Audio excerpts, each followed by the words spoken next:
Welcome to the HR Chat Podcast, bringing the best of the HR, talent, and leadership communities to you. For more episodes and the latest articles covering what's new in the world of work, visit hrgazette.com, subscribe and follow us on social media.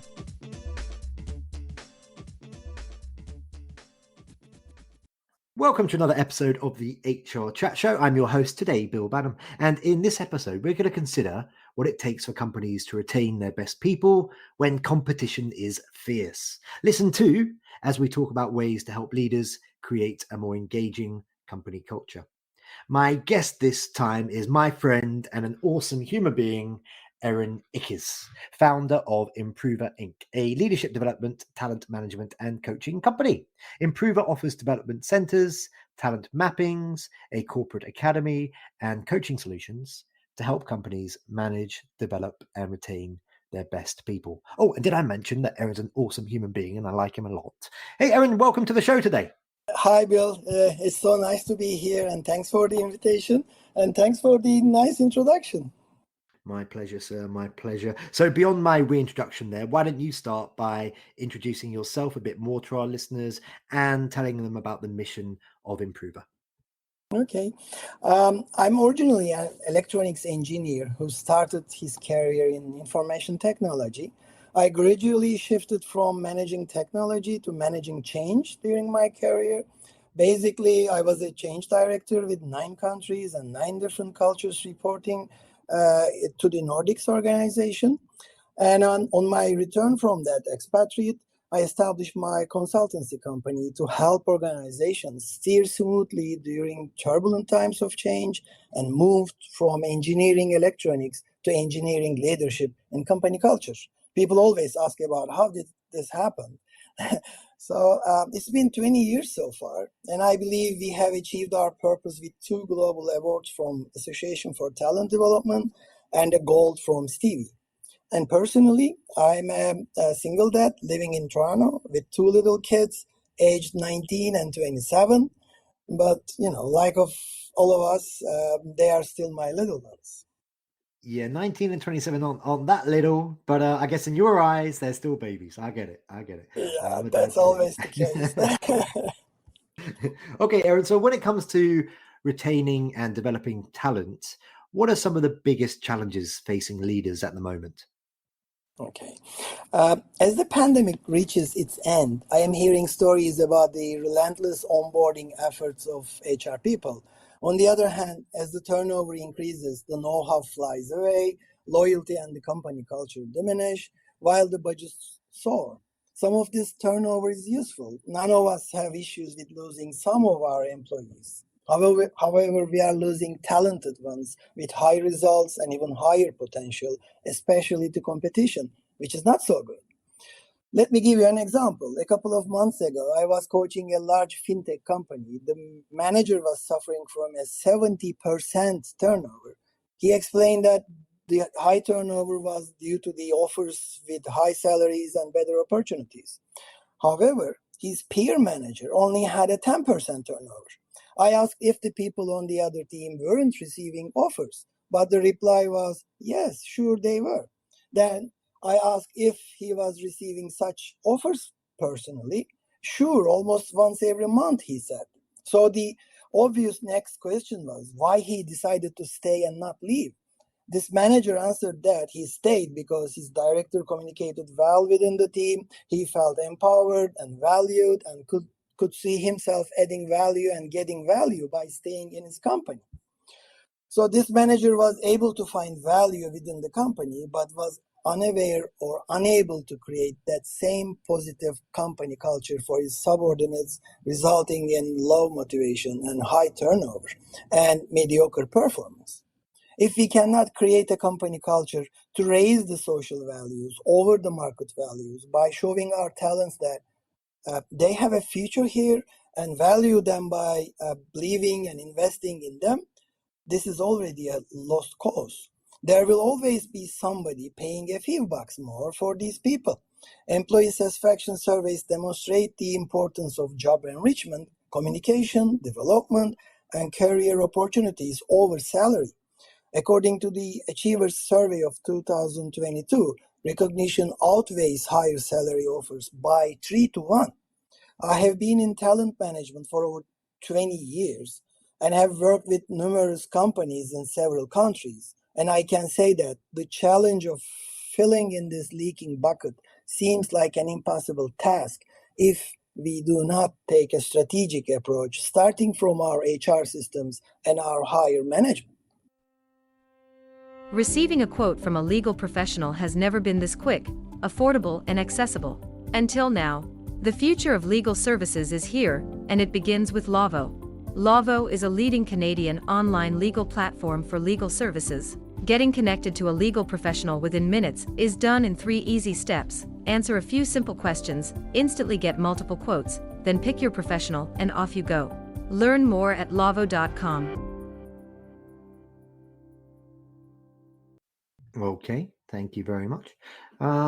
So your team offers a way to design, map, and manage an organization's talent management system using a 3-dimensional approach, 3D mapping. I was very intrigued by this when I saw this on your website. Can you tell our listeners more about it and how it helps HR and leaders?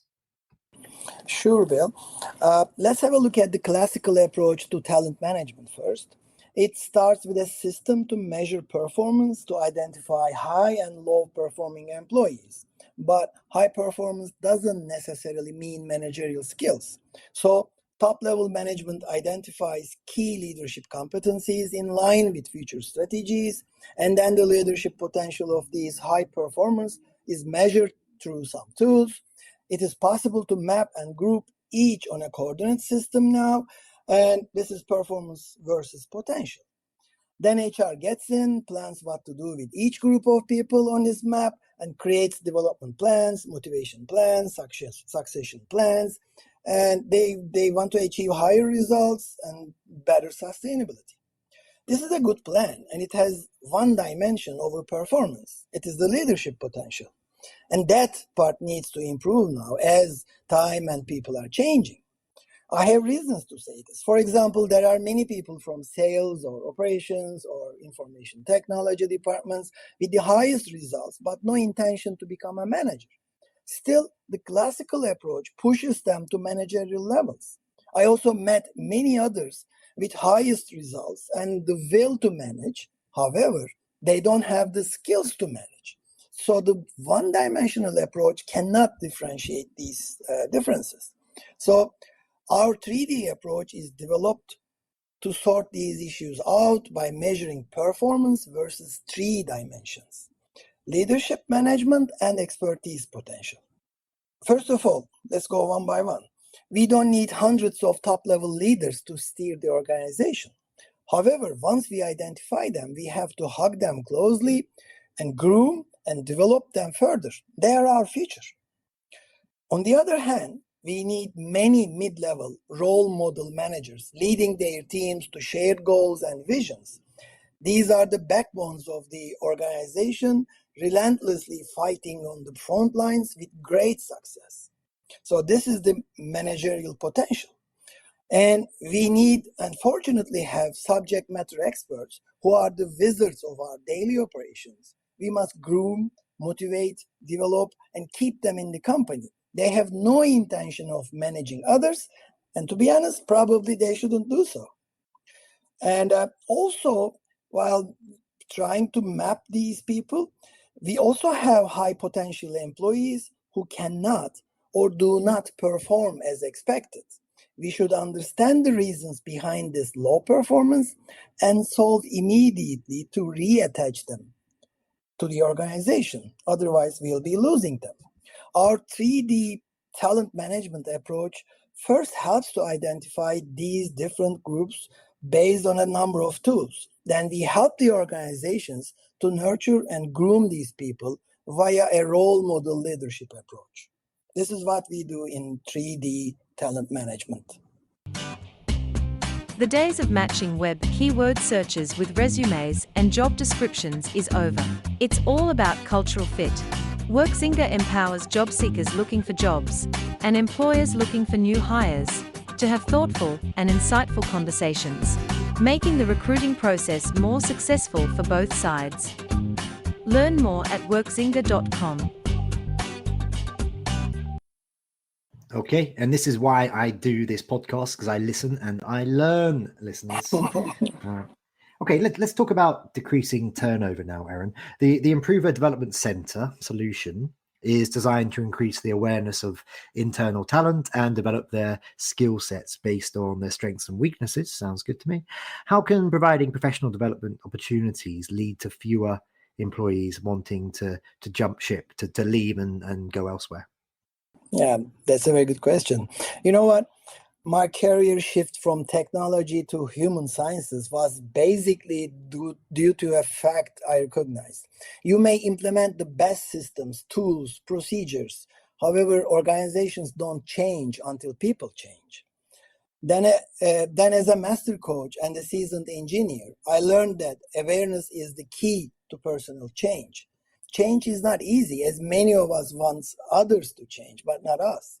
The basic question of how to increase awareness resulted in two levels of centers: assessment centers and development centers.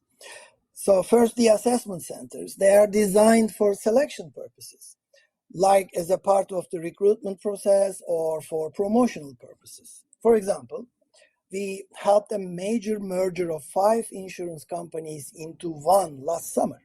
They had 5 candidates for each role. The issue is not what they know. It is how they use this knowledge aligned with the new direction and how they behave in stressful situations. We tailored an assessment center based on their real situations and monitored the outcome to make the best selection. The assessment center basically ends with a role change. The development centers, they share quite a lot similar approaches. They are designed to assess the strengths and, as we call, development areas of the talent. Create a tailor-made plan to develop them further, involve them in a succession plan, and so on. We use a bunch of tools to assess the situation. We use personality tests to evaluate their at-the-moment approach, which is how he believes that he's acting now. We can also use a 360 analysis to understand the past, and that's the perception they created yesterday. Then we use company-specific case studies to measure these areas with their own data under stressful situations for future assignments. This tomorrow's view is the real potential of the participant. The important thing is to remember it's not about now, it's about future possibilities. We then provide detailed feedback, sit with them, their managers and HR to plan future activities and also coach them through the process if needed. Hundreds of professionals we coached recall this self-awareness experience as the rebirth of their careers, which also impacts their personal lives. I have letters from wives and husbands, saying thank you because of the change they have seen. I'd now like you to talk about your ICC and ICF accredited coaches and how they support managers. What challenges does the coaching help line managers and leaders tackle? Okay. The two concepts are interlacing for many professionals, mentoring and coaching. Let's use the analogy of a swimmer. Mentoring is about teaching someone how to be a good swimmer, providing specific details and tasks to achieve proficiency. However, coaching is to help the swimmer to find their own styles and solutions to break records. Coaching is about the potential. We, as a team, help professionals understand their strengths that they should build their careers on, recognize their development needs that may hold them back, and act upon both. Please remember my words about change without awareness. Many of these people are getting little constructive feedback from their superiors, if any. This is a major step back in their development. As Boston Celtics coach Doc Glenn Rivers says, we do not coach them for who they are, but we coach them for who they should be someday. This is the impact we are creating. Excellent. Thank you very much. Now let's talk about succession planning.